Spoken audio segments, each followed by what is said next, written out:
إن أصحاب الجنة اليوم في شغل فاكهون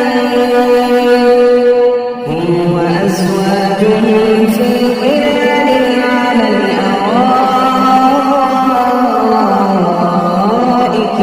متكئون لهم فيها فاكهة